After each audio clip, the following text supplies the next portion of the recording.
On va commencer le cours sur notre objectif 10 qui s'intitule Savoir factoriser en utilisant la distributivité.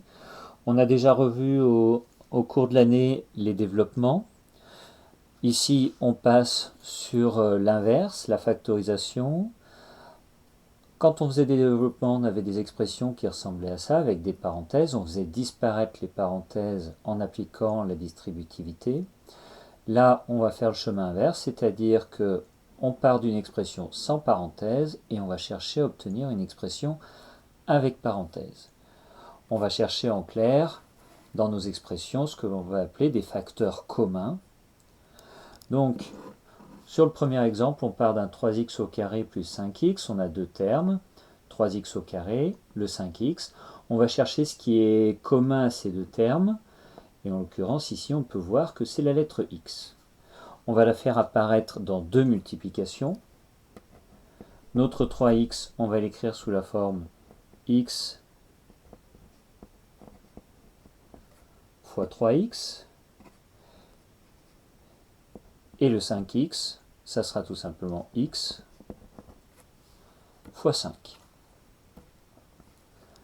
J'ai donc le facteur identique.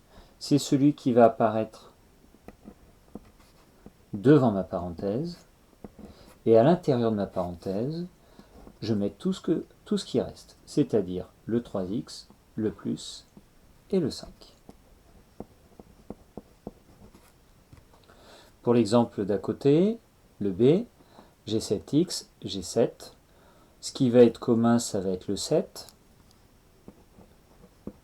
Donc, de manière identique, 7x, je peux l'écrire comme 7 fois x.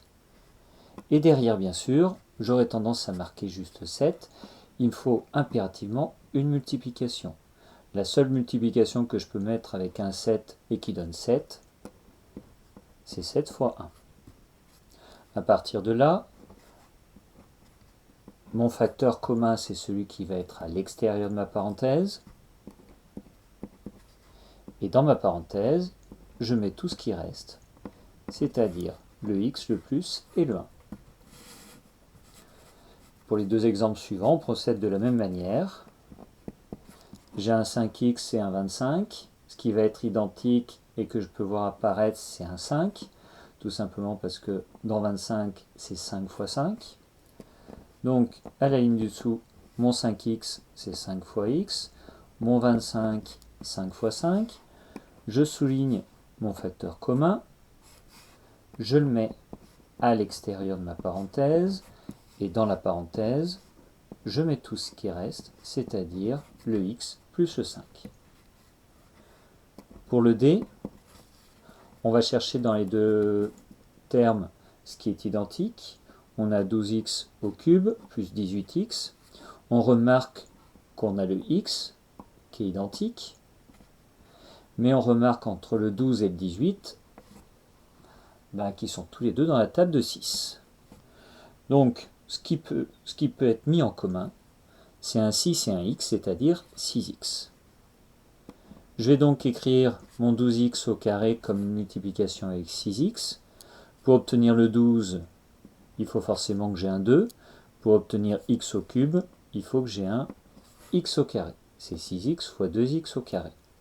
À côté de ça, mon 18x, ça va être 6x fois 3. Mon facteur commun, qui est 6x, je le mets à l'extérieur de ma parenthèse. Et dans ma parenthèse, je mets tout ce qui reste, c'est-à-dire le 2x au carré, le plus et le 3.